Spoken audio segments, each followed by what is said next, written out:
Hello friends, कैसे हैं आप लोग। तो आज हम पढ़ने वाले हैं बैक्टीरिया के स्ट्रक्चर के बारे में। पिछले पार्ट में हमने पढ़ा बैक्टीरिया के बारे में, किंगडम मोनेरा के बारे में, किंगडम मोनेरा के पूरे क्लासिफिकेशन के बारे में, उसमें कौन कौन से ऑर्गेनिज्म आते हैं उसके बारे में। आज हम पढ़ने वाले हैं बैक्टीरिया के बारे में। पिछले पार्ट में बताया था कि बैक्टीरिया जो होते हैं दो टाइप के होते हैं। पहला होता है ऑर्किबैक्टीरिया और दूसरा होता है यूबैक्टीरिया। तो ऑर्किबैक्टीरिया वो होता है इसमें प्रोकैरियोटिक सेल होती हैं, मतलब जिसमें वेल डिफाइंड न्यूक्लियस पाया जाता है। और यूबैक्टीरिया वो होते हैं जिनमें जो प्रोकैरियोटिक होते हैं उसमें वेल डिफाइंड न्यूक्लियस नहीं पाया जाता, और जो यूकैरियोटिक होते हैं उसमें वेल डिफाइंड न्यूक्लियस पाया जाता है। तो ऐसे जो बैक्टीरिया होते हैं वो यूबैक्टीरिया कहलाते हैं जिनमें वेल डिफाइंड न्यूक्लियस पाया जाता है। तो हमने पढ़ा वेल डिफाइंड न्यूक्लियस जिसमें पाया जाता है मतलब यूबैक्टीरिया के बारे में पिछले पार्ट में। तो आज हम पढ़ने वाले हैं यूबैक्टीरिया के स्ट्रक्चर के बारे में, मतलब जो नॉर्मल बैक्टीरिया होते हैं उनके स्ट्रक्चर के बारे में। पिछले पार्ट में बताया था इसके बारे में, लेकिन अब इसके बारे में थोड़ा डिटेल में पढ़ लेते हैं। हमने फिगर पहले बना लिया है, तो हम नाम एक एक करके बता देते हैं। तो इनमें ये जो होता है ये होता है मेन डीएनए।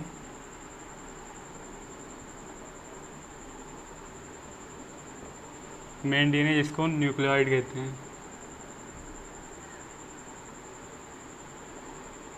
न्यूक्लियोइड। ये होता है प्लाज्मिड।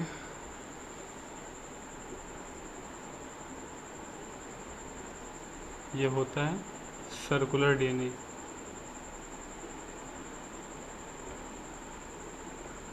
ठीक है। ये होता है मेसोसोम।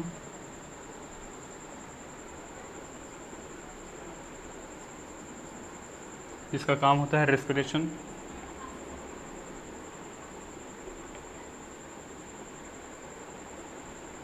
ठीक है। ये होते हैं राइबोसोम्स।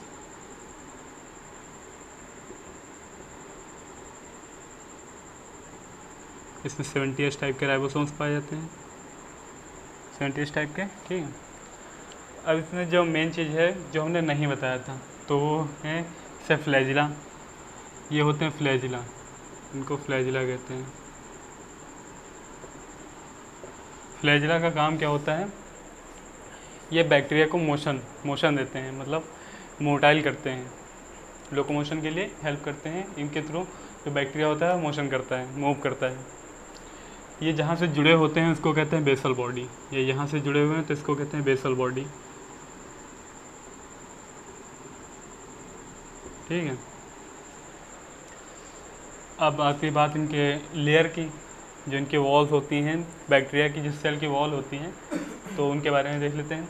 तो ये टोटल जो प्रोकैरियोटिक सेल जो होती है, जो बैक्टीरिया की सेल होती है, वो 3 लेयर से मिलकर बनी होती है। पहली होती है प्लाज्मा मेम्ब्रेन, दूसरी होती है सेल वॉल, और तीसरी होती है कैप्सूल या स्लाइम लेयर। ठीक है।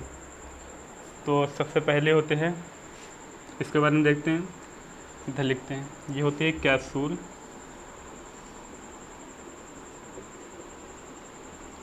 और slime layer.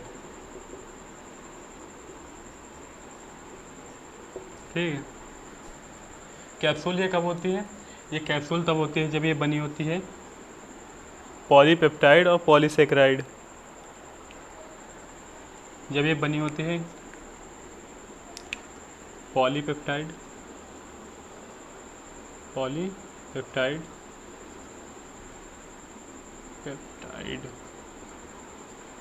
And polysaccharide.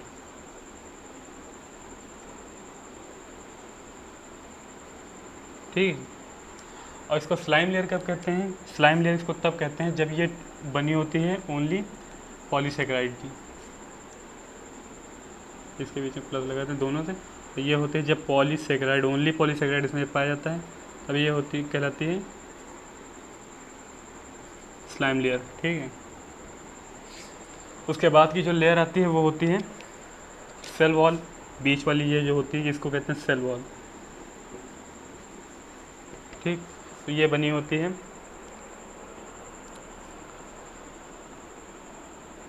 Peptidoglycan,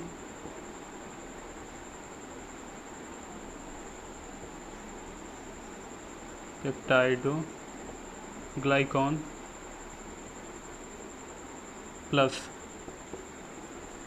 phospholipid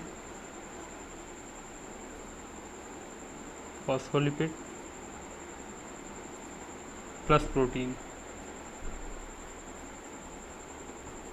इतनी चीज़ों की ये बनी होती है सेल वॉल। ठीक, उसके बाद आती है प्लाज्मा मेम्ब्रेन, जिसके इनर लेयर, जो इनर मोस्ट लेयर होती है उसको प्लाज्मा मेम्ब्रेन कहते हैं। तो इसको कहते हैं प्लाज्मा मेम्ब्रेन।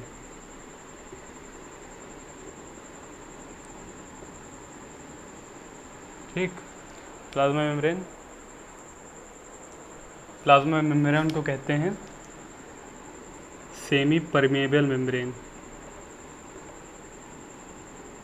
Permeable membrane. ठीक है, उसके बाद आती हैं ये जो स्ट्रक्चर्स हो बाकी बचे, तो ये जो होते हैं ये इनको कहते हैं फिम्बरी। ठीक है,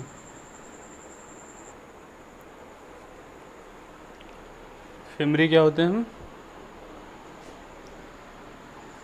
फिम्बरी है जो सबस्ट्रेशन किसी सेल जो होती है, मतलब किसी दूसरी सेल से अगर कोई होस्ट सेल है उसको अगर उससे इनका चिपकना है, ये चिपकने का काम करते हैं जो फिम्बरी होती है किसी सेल से। और ये जो एक सेल में कम से कम होती हैं, एक प्रोकैरियोटिक सेल में 300 to 400 नंबर्स में होती हैं, मतलब 300 से 400 फिम्बरी एक सेल के अंदर होती हैं।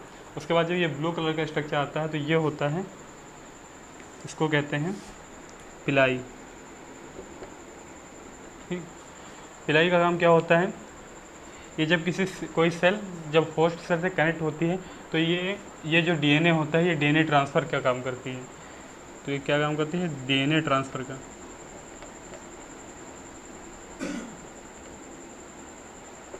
ठीक है, ये डीएनए ट्रांसफ़र में काम करती है। मतलब जब किसी सेल से चिपकती है तो सेल में जब इनको अपना डीएनए ट्रांसफ़र करना होता है तो ये फिम्बरी, ये पिलाई का काम होता है। पिलाई जो होती हैं ये डीएनए ट्रांसफ़र का काम करती है। ठीक है, अब ये जो पिलाई होती हैं ये प्लाज्मा मेम्ब्रेन से कनेक्ट होती हैं, फिम्बरी जो होती हैं ये आउटर लेयर से कनेक्ट होती हैं। और ये जो फ्लैजिला होते हैं बॉस, जहाँ से कनेक्ट होते हैं उसको कहते हैं बेसल बॉडी। और फ्लैजिला का काम होता है मूवमेंट, प्रोकैरियोटिक सेल को मूवमेंट देना। तो ये बात हो गई प्रोकैरियोटिक सेल की। और इसमें कुछ बचा नहीं वैसे।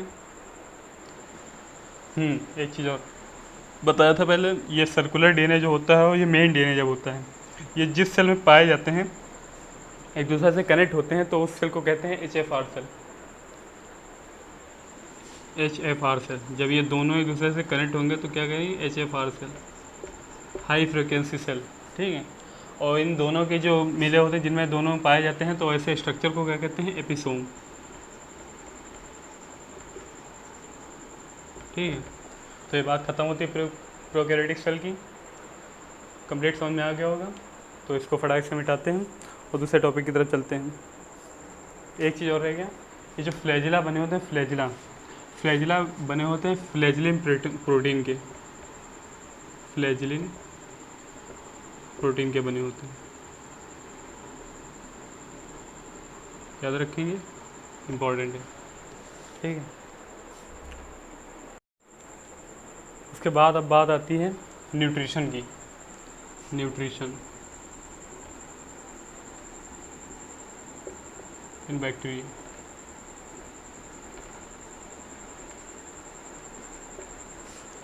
तो जो न्यूट्रिशन होता है वो किंगडम मोनेरा के जितने भी ऑर्गेनिज्म हैं उनमें सबसे ज़्यादा पाया जाता है, मतलब सबसे ज़्यादा टाइप का पाया जाता है। एक तरह से कहें तो जो न्यूट्रिशन टाइप होता है, जैसे हेटरोट्रोपिक होते हैं, ऑटोट्रोपिक होते हैं, मतलब किस तरह से अपना खाना बनाते हैं, फूड प्रिपेयर करते हैं, फूड प्रिपेयरिंग की प्रोसेस को कहते हैं न्यूट्रिशन।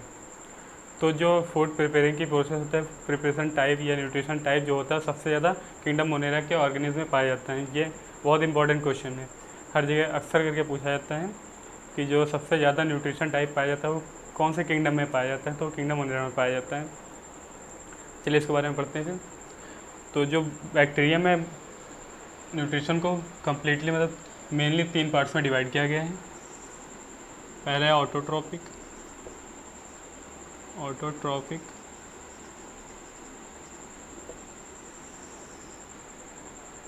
दूसरा है हेटरोट्रॉपिक,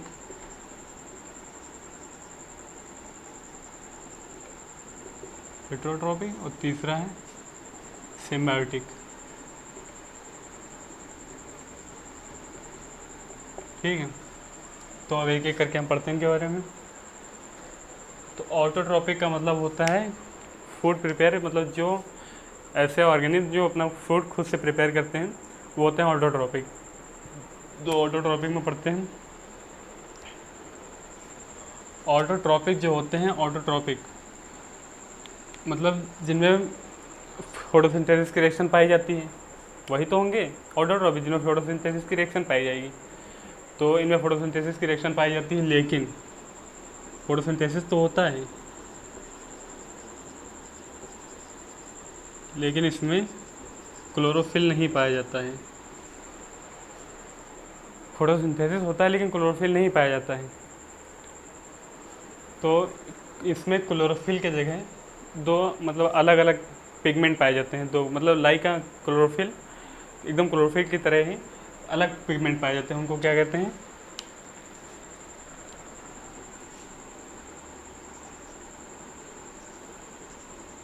बैक्टीरियो क्लोरोफिल। ये पिगमेंट पाया जाता है। एक और पिगमेंट पाया जाता है इनमें, तो इसके बारे में पढ़ते हैं पहले। तो इसमें फोटोसिंथेसिस की रिएक्शन में क्लोरोफिल नहीं पाया जाएगा, क्लोरोफिल की तरह एक पिगमेंट पाया जाता है जिसका नाम होता है बैक्टीरियो क्लोरोफिल। और एक चीज़ और इसमें होती है, जो फोटोसिंथेसिस की रिएक्शन होती है तो उसमें क्या होता है, CO2 का डिकम्पोजिशन होता है सनलाइट की प्रेजेंस में, वो भी H2O के साथ में। तो इसमें जब क्लोरोफिल नहीं पाएगा तो इसमें एक और इवेंट होती है, वो होती है कि इसमें जो CO2 का जो डिकम्पोजिशन होता है वो H2O के प्रेजेंस में नहीं होता है, मतलब इसमें वाटर भी नहीं होता है।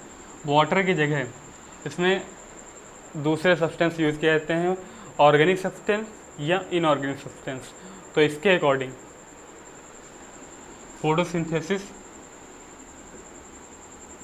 फोटोसिंथेसिस को भी दो पार्ट्स में डिवाइड किया गया है।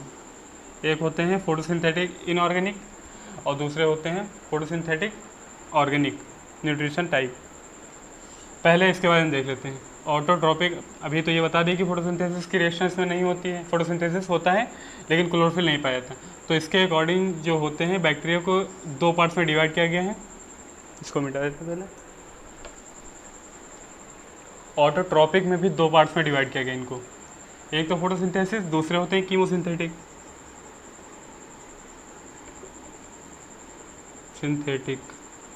Chemosynthetic nutrition. मतलब जो फोटोसिंथेसिस की रिएक्शन से अपना न्यूट्रिशन गेन करते हैं तो वो फोटोसिंथेटिक होते हैं, और जो केमिकल्स से अपना मतलब जो ऑर्गेनिक या इनऑर्गेनिक केमिकल्स होते हैं उनके थ्रू जो अपना न्यूट्रिशन गेन करते हैं वो कीमोसिंथेटिक होते हैं। अब फोटोसिंथेसिस में दो पार्ट्स में डिवाइड किया गया है, मतलब अभी बताया कि मतलब इसमें क्लोरोफिल नहीं पाया जाता, और जो रिएक्शन होती है डिकम्पोजिशन, CO2 का जो डिकम्पोजिशन होता है वो H2O की प्रेजेंस में नहीं होता है। तो जो CO2 का डिकम्पोजिशन होता है वो ऑर्गेनिक या इनऑर्गेनिक सब्सटेंस की प्रेजेंस में होता है। तो इसके अकॉर्डिंग, इसके बेसिस पे इनको दो पार्ट्स में डिवाइड किया गया है। फोटोसिंथेटिक जो बैक्टीरिया होते हैं, न्यूट्रिशन जो होता है उसके अकॉर्डिंग इसको दो पार्ट्स में डिवाइड किया गया है। वो है, पहला होता है फोटोसिंथेटिक ऑर्गेनिक न्यूट्रिशन टाइप, मतलब ऐसा डिकम्पोजिशन CO2 का जो कि ऑर्गेनिक सब्सटेंस की प्रेजेंस में हो, तो वो होंगे फोटोसिंथेटिक ऑर्गेनिक न्यूट्रिशन टाइप। और दूसरा होगा जो फोटोसिंथेटिक की रिएक्शन जो CO2 का डिकम्पोजिशन होगा वो ऑर्गेनिक इनऑर्गेनिक सब्सटेंस के प्रेजेंस में होगा, तो वो होंगे photosynthetic inorganic substance nutrition type. ठीक है, तो पहले हम लिखेंगे इसमें फोटोसिंथेटिक में photosynthetic inorganic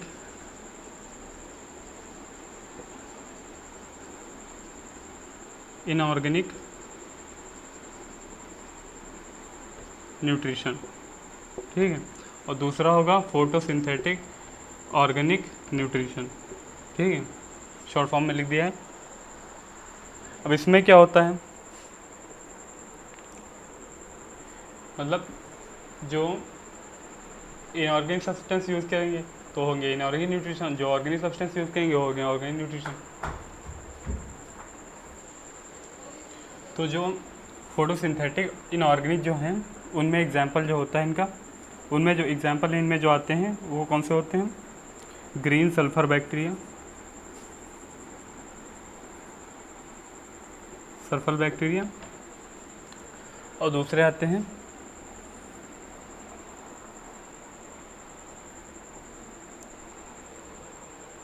violet sulphur bacteria,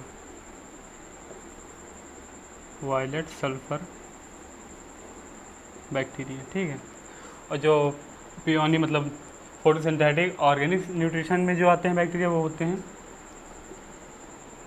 उसमें आता है वायलेट नॉन सल्फर बैक्टीरिया, इसमें आता है वायलेट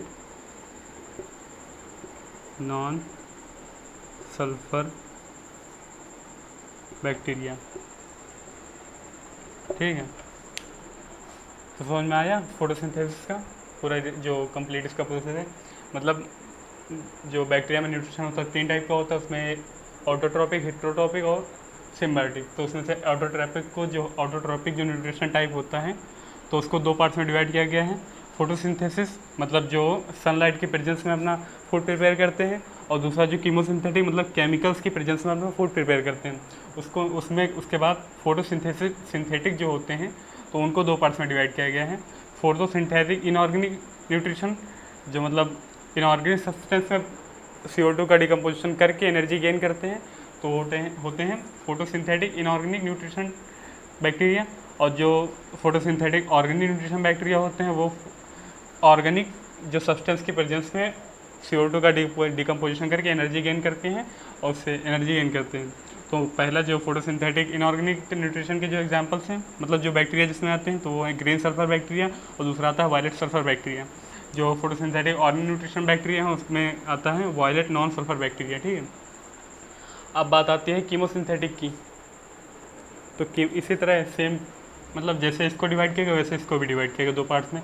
इसको ऐसे मतलब बैक्टीरिया जो ऑर्गेनिक केमिकल से अपना न्यूट्रिशन गेन करते हैं मतलब उनके डिकम्पोजिशन से एनर्जी गेन करते हैं तो वो होते हैं कीमोसिंथेटिक ऑर्गेनिक न्यूट्रिशन बैक्टीरिया। और दूसरे होते हैं कीमोसिंथेटिक इनऑर्गेनिक न्यूट्रिशन बैक्टीरिया। तो इसमें पहले हम लिखेंगे कीमोसिंथेटिक इनऑर्गेनिक न्यूट्रिशन बैक्टीरिया के बारे में, इनऑर्गेनिक न्यूट्रिशन बैक्टीरिया। ठीक। और दूसरा आता है ऑर्गेनिक न्यूट्रिशन बैक्टीरिया। 2 पार्ट्स में डिवाइड किया गया इनको भी।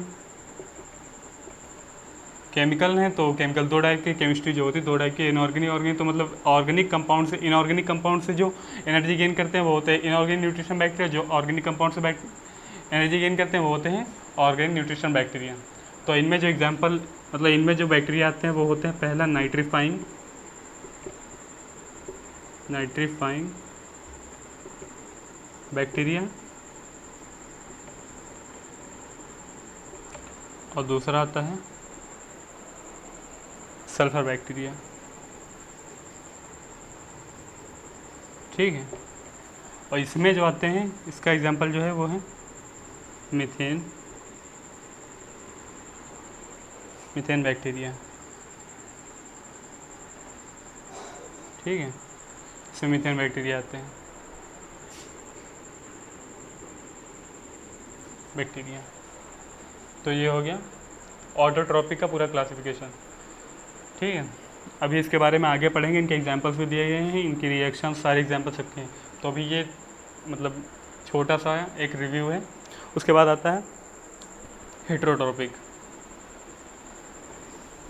के बारे में पढ़ते हैं डायरेक्ट क्लासिफिकेशन।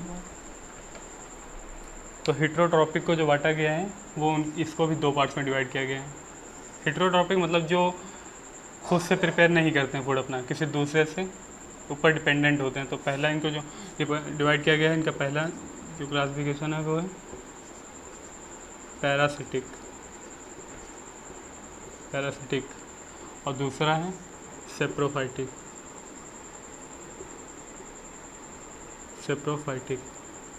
ठीक है। पैरासिटिक का मतलब किसी लिविंग ऑर्गेनिज्म के ऊपर रह के उनसे अपना न्यूट्रिशन गेन करना ऐसे जो न्यूट्रिशन गेन करना, तो इस प्रोसेस को पैरासिटिक कहते हैं। मतलब जो ऐसे ऑर्गेनिज्म होते हैं उनको पैरासिटिक ऑर्गेनिज्म कहते हैं। और जो सेप्रोफाइटिक होता है वो होता है नॉन लिविंग नहीं कह सकते हैं, जो डिकेइंग ऑर्गेनिज्म हैं, जो सड़े हुए ऑर्गेनिज्म हैं, डिकेइंग ऑर्गेनिज्म से अपना फूड गेन करना कहता है सेप्रोफाइटिक ऑर्गेनिज्म होते हैं। तो जो पैरासिटिक होते हैं वो भी, इनको भी फर्दर 2 पार्ट्स में डिवाइड किया गया है। पहला होता है एंडो पैरासिटिक और दूसरा होता है एक्टो पैरासिटिक।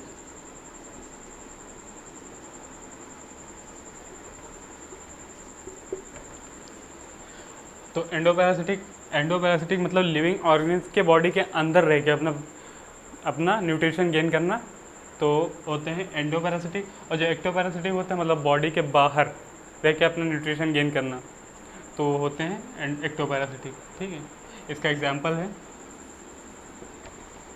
होता है माइकोबैक्टीरियम ट्यूबरक्लोसिस, बैक्टीरियम ट्यूबरक्लोसिस।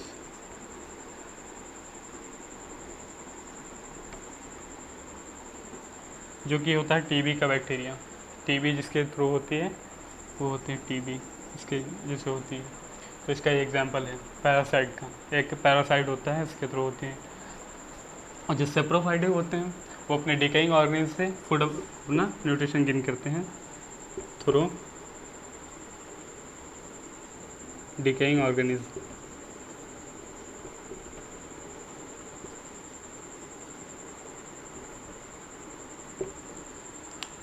अब बात आती है सिम्बायोटिक मतलब होते हैं ऐसे ऑर्गेनिज्म जो किसी बॉडी के ऊपर रहते हैं और उससे खुद तो रहते ही हैं, खुद का उनका भी फ़ायदा होता है और जिस पे रहते हैं उनका भी फ़ायदा होता है। मतलब दोनों एक दूसरे पे डिपेंडेंट होते हैं। ऐसे बैक्टीरिया मतलब ऐसे ऑर्गेनिज्म जो एक दूसरे पे डिपेंडेंट होके रहते हैं वो होते हैं सिम्बायोटिक। तो इनका एग्जाम्पल जो सबसे अच्छा एग्जाम्पल है वो होता है राइजोबियम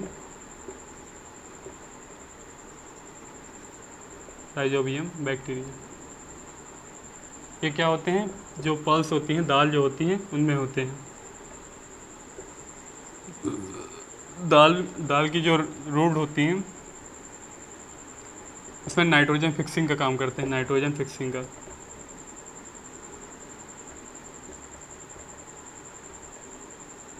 ठीक है, यह है सिम्बायोटिक का सबसे इम्पोर्टेंट एग्जाम्पल।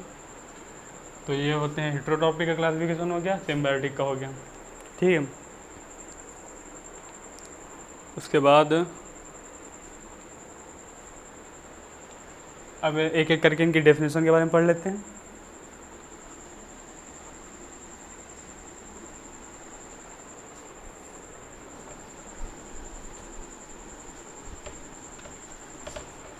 तो सबसे पहले बात आती है ऑटोट्रॉपिक की।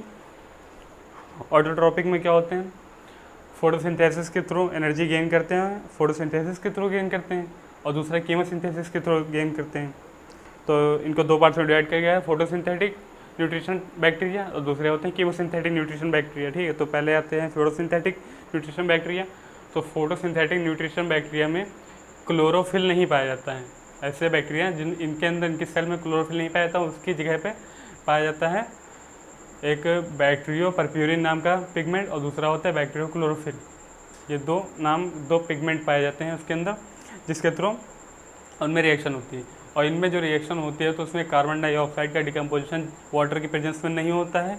उनका डिकम्पोजिशन जो होता है वो ऑर्गेनिक या इनऑर्गेनिक सब्सटेंस के प्रेजेंस में होता है। ठीक, तो जब ऑर्गेनिक सब्सटेंस के प्रेजेंस में होगा CO2 का डिकम्पोजिशन, तो वो बैक्टीरिया कहलाएंगे inorganic nutrition photosynthetic organic nutrition bacteria. और जब इनऑर्गेनिक सब्सटेंस के प्रेजेंस में होगा तब वो कहलाएंगे फोटोसिंथेटिक इनऑर्गेनिक न्यूट्रिशन बैक्टीरिया। ठीक है, तो ये 2 टाइप को इनको डिवाइड किया गया, फोटोसिंथेटिक न्यूट्रिशन बैक्टीरिया को। और फिर उसके बाद कीमोसिंथेटिक न्यूट्रिशन बैक्टीरिया की बात आती है तो उनको भी 2 पार्ट्स में डिवाइड किया गया है, ऑर्गेनिक न्यूट्रिशन बैक्टीरिया, दूसरा होता है इनऑर्गेनिक न्यूट्रिशन बैक्टीरिया। इनऑर्गेनिक में कौन से आते हैं, जो इनऑर्गेनिक सब्सटेंस से के डिकम्पोजिशन से एनर्जी गेन करते हैं। और तो उनमें आते हैं इनऑर्गेनिक में आते हैं नाइट्रीफाइंग बैक्टीरिया, दूसरा आता है सल्फर बैक्टीरिया। और ऑर्गेनिक न्यूट्रिशन मतलब जो ऑर्गेनिक सब्सटेंस से अपनी एनर्जी गेन करते हैं, उनके डिकम्पोजिशन से एनर्जी गेन करते हैं, तो वो होते हैं inorganic chemosynthetic inorganic nutrition bacteria. उसमें एग्जांपल आता है मीथेन बैक्टीरिया का। ठीक है, तो ये बात ख़त्म होती है ऑटोट्रॉपिक की। उसके बाद हेटेरोट्रॉपिक। हेटेरोट्रॉपिक के बारे में बता ही चुके हैं, सिम्बायोटिक भी हो गया है। तो उसके बाद फोटोसिंथेटिक हो गया, ग्रीन्स एग्जाम्पल भी हो गए हैं। उसके बाद आती है बात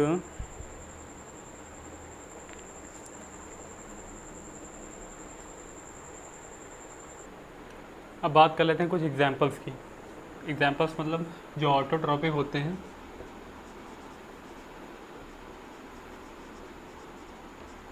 तो उनको दो पार्ट्स में डिवाइड किया गया है। फोटोसिंथेसिस, पहले फोटोसिंथेसिस के सारे एग्जांपल्स की बात कर लेते हैं, लिख लेते हैं पहले। फोटोसिंथेटिक,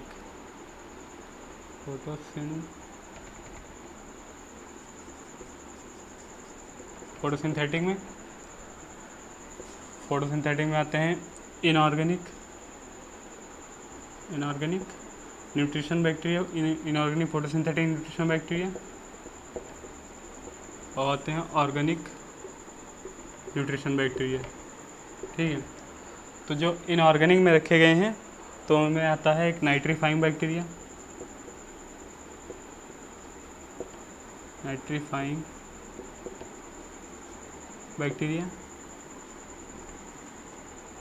ठीक है, सॉरी नाइट्रीफाइंग नहीं है, ग्रीन सल्फर बैक्टीरिया है, ग्रीन सल्फर बैक्टीरिया।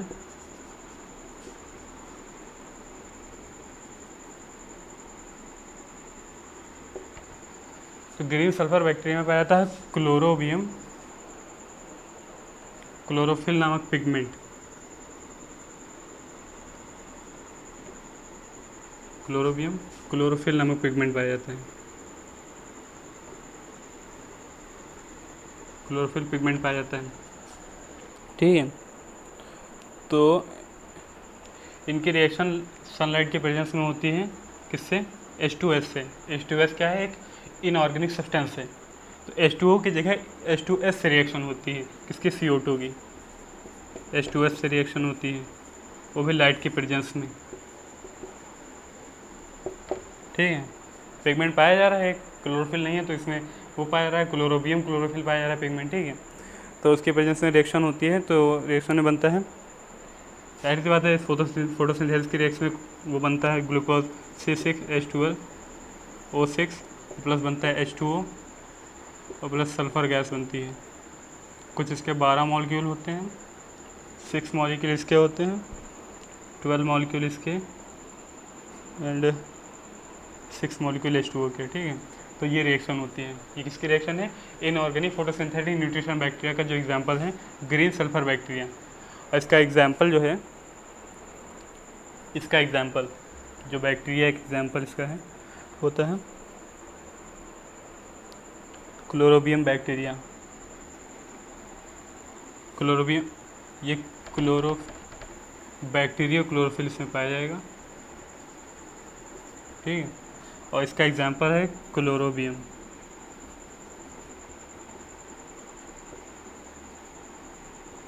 बैक्टीरिया। ठीक है, तो ये हो गया इनऑर्गेनिक फोटोसिंथेटिक न्यूट्रिशन बैक्टीरिया के एक एग्जांपल की। इसके बाद एक दूसरा एग्जांपल इसका आता है violet bacteria, violet sulphur bacteria. तो उसके बारे में पढ़ते। तो इसके बाद दूसरा वाला जो इसका एग्जांपल है वो है वायलेट सल्फर बैक्टीरिया।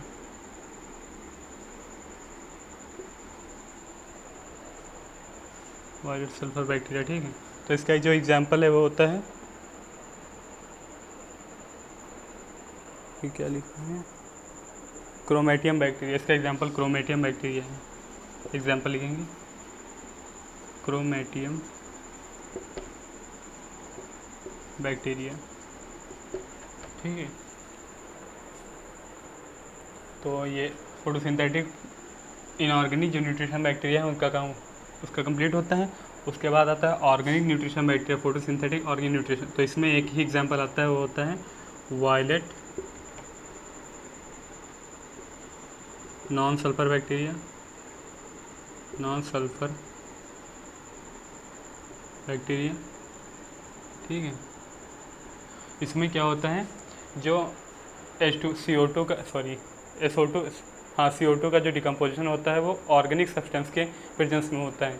तो ऑर्गेनिक सब्सटेंस इसमें जो यूज़ किया जाता है वो होता है एल्कोहल या ऑर्गेनिक एसिड। किसके प्रेजेंस में होता है, एल्कोहल और ऑर्गेनिक एसिड, ठीक है। ऑर्गेनिक एसिड, इसका एग्जाम्पल जो है वो होता है रोडोस्यूडोमोनास, रोडोस्यूडोमोनास,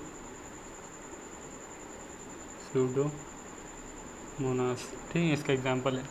तो ये बात हो गई फोटोसिंथेटिक के क्लासिफिकेशन, फोटोसिंथेटिक के जो दोनों पार्ट्स हैं उसके बारे में। उसके बाद आते हैं जो ऑटोट्रॉपिक में से जो दूसरा एक पार्ट है इसका होता है कीमोसिंथेटिक, कीमोसिंथेटिक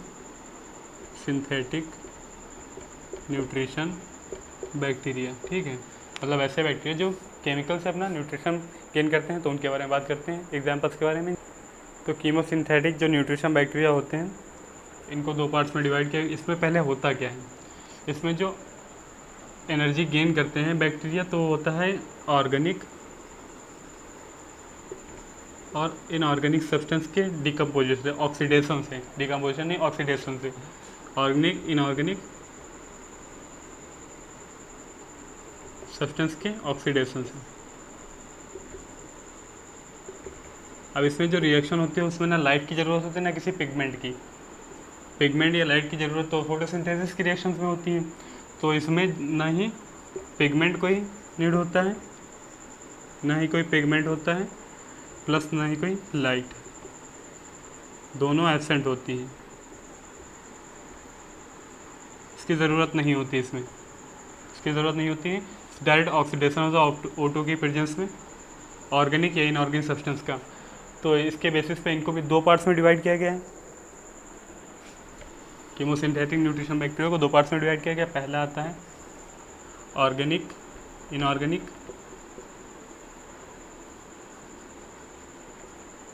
न्यूट्रिशन बैक्टीरिया, दूसरा आता है ऑर्गेनिक न्यूट्रिशन बैक्टीरिया।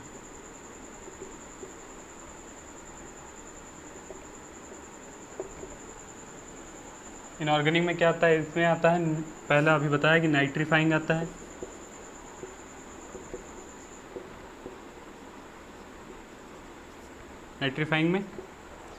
नाइट्रीफाइंग में क्या होता है,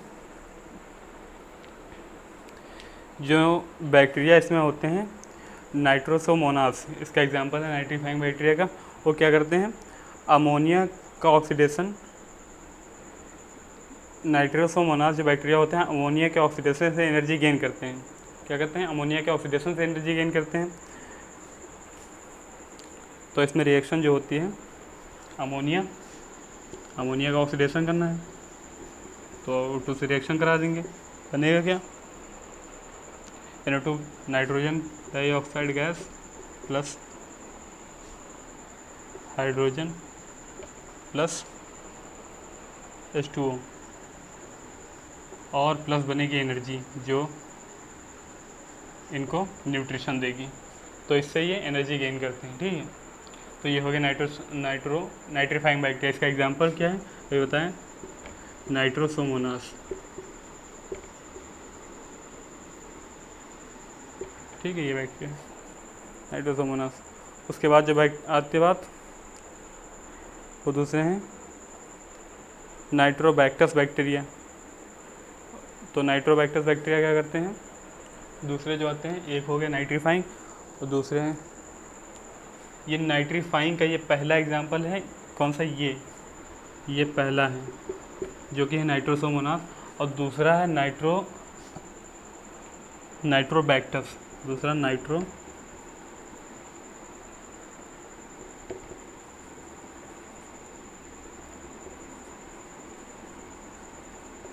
नाइट्रोबैक्टस। नाइट्रीफाइंग बैक्टीरिया में आते हैं जो कि इनऑर्गेनिक न्यूट्रिशन टाइप जो है, inorganic chemosynthetic inorganic nutrition bacteria होते हैं, उसका ये पार्ट है नाइट्रीफाइंग, उसके अंदर ये एक एग्जांपल है, दूसरा एग्जांपल नाइट्रोबैक्टस बैक्टीरिया है। तो इसमें क्या होता है, ये नाइट्राइड को चेंज कर देते हैं नाइट्रेट में। ये नाइट्राइड है, NO2 का ऑक्सीडेशन करते हैं और चेंज कर देते हैं नाइट्रेट में 2NO3, ठीक है। इसमें चेंज करते हैं, प्लस एनर्जी निकलती है इसमें, ये उससे अपना न्यूट्रिशन लेते हैं इसी से। ये दोनों में एनर्जी निकल रही है तो इससे अपना न्यूट्रिशन लेते हैं, एनर्जी इनको चाहिए। तो ये बात होगी नाइट्रीफाइंग बैक्टीरिया की। उसके बाद जो आता है वो होते हैं सल्फ़र बैक्टीरिया। उसके बाद जो इसमें दूसरा आता है वो होते हैं सल्फ़र बैक्टीरिया।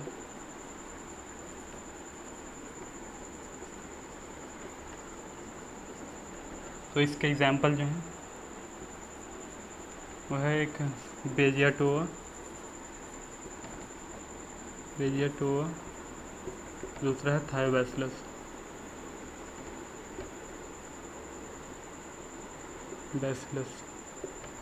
इसमें बैसिलस है तो बैसिलस या बैसिलस बैक्टीरिया भी टाइप ऑफ बैक्टीरिया बताया था पिछले पार्ट में। तो उसमें बैसिलस कोकासो स्पाइरलम कॉमा शेप जो होते हैं, तो उसमें से बैसिलस बैक्टीरिया में आता है, ठीक है। उसके बाद आता है ऑर्गेनिक न्यूट्रिशन बैक्टीरिया, तो इसमें जो आते हैं वो होते हैं मीथेन बैक्टीरिया, ठीक है।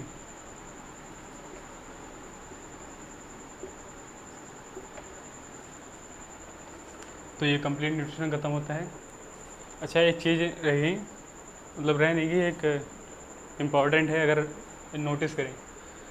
इसमें अभी हमने बताया कि जो फोटोसिंथेसिस की रिएक्शन ऑटोट्रॉपिक जो होते हैं वो उनमें फोटोसिंथेसिस की रिएक्शन होती है। तो इनमें फोटोसिंथेसिस पाया जाता है, लेकिन क्लोरोफिल क्यों नहीं पाया जाता? इनमें क्लोरोफिल क्यों नहीं पाया जाता? उसका रीज़न होता है, इसका रीज़न ये है कि जो प्रोकैरियोटिक सेल होती है, अभी बताया कि प्रोकैरियोटिक सेल में मेम्ब्रेनस ऑर्गेनिज्म नहीं पाए जाते। जिस पे मेम्ब्रेन होती है, ऐसे ऑर्गेनिज्म जिसमें मेम्ब्रेन होती है वो ऑर्गेनिज्म नहीं पाए जाते। और जो क्लोरोफिल है, क्लोरोप्लास्ट जो होता है, ये एक मेम्ब्रेनल ऑर्गेनिल है, डुअल मेम्ब्रेन ऑर्गेनिल इसको बोलते हैं। सेल वाला भी चैप्टर आएगा तो उसमें सेल के बारे में पढ़ेंगे, तो उसमें दिया होगा मेम्ब्रेनस ऑर्गेनिल। तो जो प्रोकैरियोटिक सेल्स होती हैं उसमें मतलब मेम्ब्रेनस ऑर्गेनिल नहीं पाए जाते हैं, और क्लोरोप्लास्ट जो होता है वो मेम्ब्रेनस ऑर्गेनिल है। इसलिए जिसमें फोटोसिंथेसिस की रिएक्शन होती है उसमें क्लोरोफिल नहीं होता है। तो ये इसका एक रीज़न है कि फोटोसिंथेसिस में क्लोरोफिल क्यों नहीं पाया जाता। तो ये रीज़न है, प्रोकैरियोटिक सेल इसका रीज़न है, ठीक है। तो ये कंप्लीट न्यूट्रिशन बैक्टीरिया का ख़त्म होता है। अब उसके बाद आती है एक प्रोसेस होती है जिसको कहते हैं ग्राम स्टेनिंग प्रोसेस। बैक्टीरिया की ग्राम स्टेनिंग प्रोसेस, इसमें क्या लिखेंगे? चल क्यों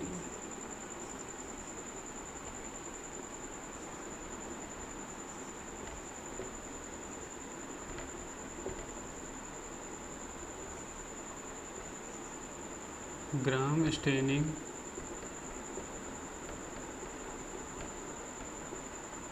प्रोसेस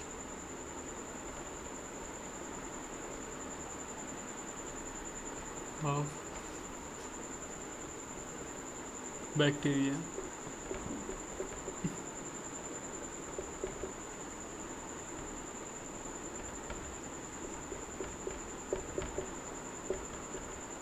ठीक है, यह प्रोसेस होती है बैक्टीरिया को कलर करने की। इसमें बैक्टीरिया को कलर किया जाता है, अभी जानेंगे इसके बारे में क्या होता है। तो सबसे पहले जानते हैं इसको दिया किसने था।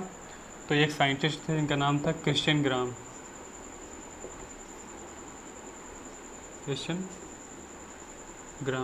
दिया था कब? 1984 में, 1984 में।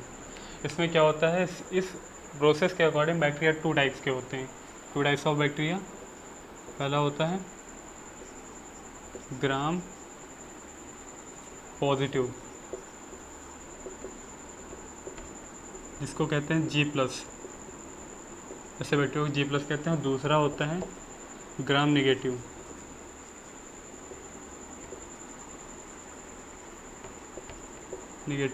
बैक्टीरिया, जिसको कहते हैं G-। बैक्टीरिया होते हैं दोनों।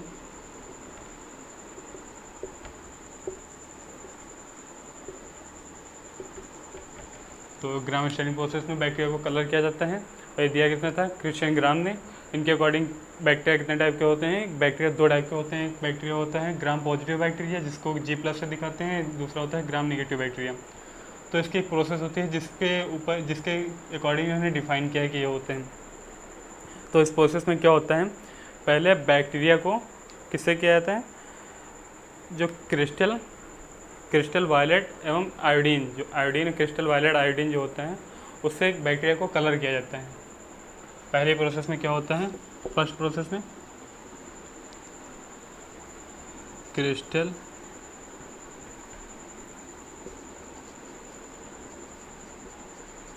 वायलेट एंड आयोडीन से कलर किया जाता है बैक्टीरिया को।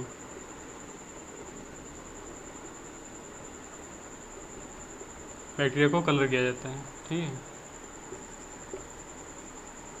है। उससे होता क्या है, जितने भी बैक्टीरिया होते हैं वो वायलेट कलर के हो जाते हैं। किस टाइप के होते हैं बैक्टीरिया, जब ये प्रोसेस किया तो बैक्टीरिया किस टाइप के होते हैं, वायलेट कलर के।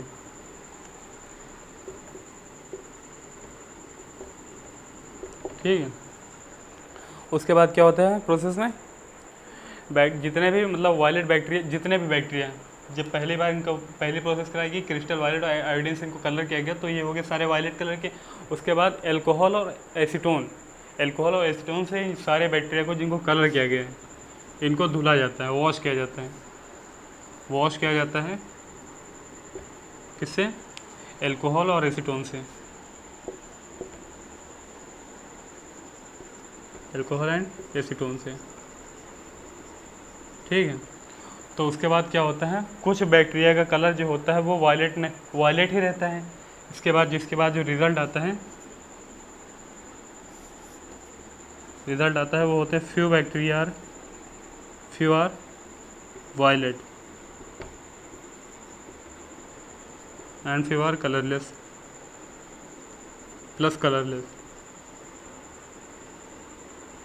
मतलब कुछ का कलर साफ़ हो जाता है एकदम, और कुछ रह जाते हैं कि मतलब कुछ का कलर वायलेट ही रहता है और कुछ कलरलेस हो जाते हैं। उसके बाद क्या करते हैं, उसके बाद की प्रोसेस ये होती है कि एक सेफ्रेनिन नाम का एक सॉल्यूशन होता है इनको। उसके बाद की जो प्रोसेस होती है उसमें क्या होता है, एक सेफ्रेनिन नाम का